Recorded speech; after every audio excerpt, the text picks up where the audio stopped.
So guys, हेल्स paradise season 2 का episode number 5 आ ही गया। और ऑनेस्टली बोलूँ तो ये एपिसोड एक्शन कम है, लेकिन टेंशन, प्लानिंग और इमोशन का फुल बॉम्ब है। एपिसोड बिल्कुल वहीं से स्टार्ट होता है जहां लास्ट एपिसोड एंड हुआ था। सीन स्टार्ट होता है गुफा के अंदर, जहां फूची बैठा होता है और काफी सीरियस टोन में बोलता है कि सिचुएशन बहुत ज्यादा कॉम्प्लिकेटेड है। आइलैंड के सीक्रेट, टेंशन, मॉन्स्टर, सब चीज एक साथ हैंडल नहीं की जा सकती। इसीलिए पहला टारगेट क्लियर है, एलिक्सिर ऑफ लाइफ लेना और सीधा आइलैंड से एस्केप करना। मिस्ट्री सॉल्व करने का टाइम नहीं है, सर्वाइवल प्रायोरिटी है। तब तामिया पूछता है, पर हम लोग बाहर निकलेंगे कैसे? यहीं पर मैं फूची को आइलैंड के बारे में कुछ बताती है और फूची ऑलमोस्ट तुरंत समझ जाता है कि होराई आइलैंड कोई नॉर्मल जगह नहीं है।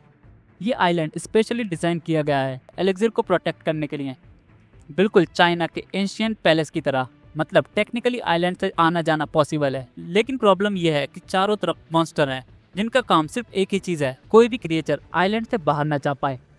नुरुगाई को ये सुन के पुरानी यादें आ जाती हैं, क्योंकि वो पहले ही इन मॉन्स्टर का सामना कर चुकी है और एक दोस्त भी खो चुकी है। यूजुरिया थोड़ा कैजुअली बोलती है कि शायद ये मॉन्स्टर टेंशन से कम डेंजरस होंगे, लेकिन तामिया उसी वक्त रियलिटी चेक दे देता है।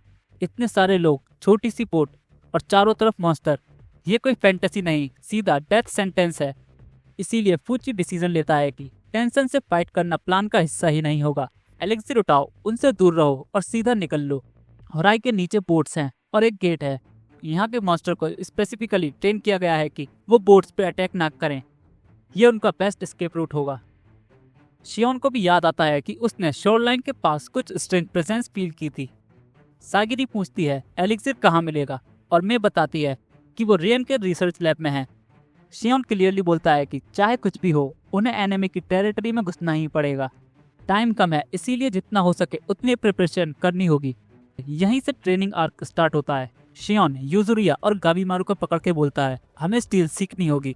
यूजुरिया टीचर बन जाती है, लिटरली ग्लासेस लगा के वॉल पे सब्स्टिट्यूशन लिख के। वो एक्सप्लेन करती है कि ताओ को कैसे कंट्रोल करके अपनी एग्जिस्टेंस छुपाई जा सकती है।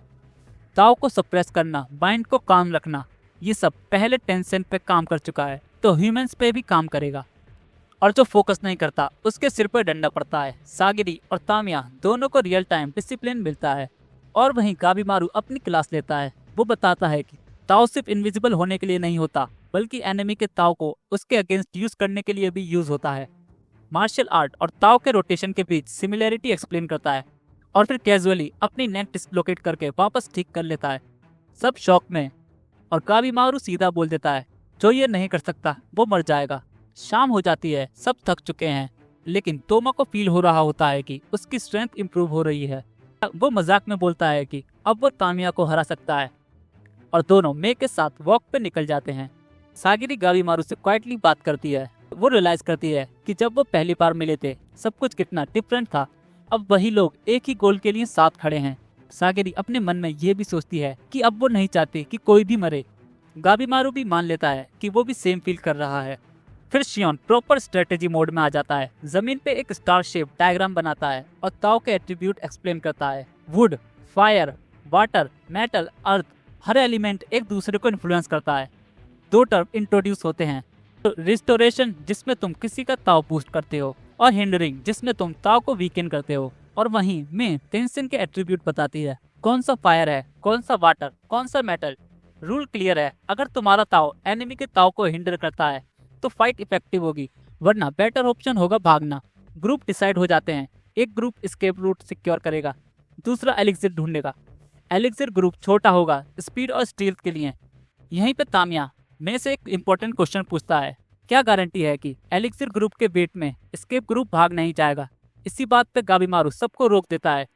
वो मे से डायरेक्टली पूछता है, सच बताओ, क्या तुम वाकई आइलैंड छोड़ना चाहती हो? मैं फाइनली बोल पड़ती है, रेन और ग्रैंड मास्टर पहले अच्छे थे, लेकिन अब लोगों को मार रहे हैं। वो सिर्फ एक बार उनसे मिलना चाहती है और पूछना चाहती है कि आप लोग क्यों बदले। उसके बाद वो आइलैंड छोड़ के नॉर्मल लाइफ जीना चाहती है। गाबीमारू को अपनी वाइफ की याद आ जाती है और वो प्रॉमिस करता है कि वो मे की हेल्प करेगा। सीन कट होता है टेंशन के साइड पे। रेन रिवील करता है कि ताओ को ह्यूमन से एक्सट्रैक्ट करके फ्लावर में कन्वर्ट किया जाता है, और एक स्पेशल फ्लावर बांको के थ्रू लार्ज क्वांटिटी में ताओ रिफाइन किया जा सकता है। आजा को रिसर्च सब्जेक्ट बना लिया जाता है और टेंशन डिसाइड कर लेते हैं कि ह्यूमंस को कैप्चर करके हाकेजी रिचुअल परफॉर्म किया जाएगा। रात होती है, मिशन स्टार्ट होता है। रात में फ्लावर बंद हो जाते हैं और फ्लावर बंद होने से टेंशन थोड़े वीक हो जाते हैं। प्लान सरप्राइजिंगली स्मूथ चल रहा होता है, गार्ड्स तक नोटिस नहीं कर पाते। फाइनली एलेक्जेर चैम्बर मिलता है और सब कुछ सिंपल लगता है। और तभी रिन सामने आ जाता है। वो बोलता है कि तुम्हें लगा सिर्फ तुम ताव छुपा सकते हो। टेंशन पहले से जानते थे कि ह्यूमन आइलैंड पे आ चुके हैं। ग्रुप स्प्लिट हो चुके हैं, हर ग्रुप किसी न किसी टेंशन के ट्रैप में फंस चुका है और यही हाकेजी रिचुअल है। गावीमारू को अपनी बात याद आती है। टेंशन से फाइट नहीं करनी थी, लेकिन अब चॉइस खत्म हो चुकी है और एपिसोड एंड होता है गावीमारू के मास्क उतारने के साथ।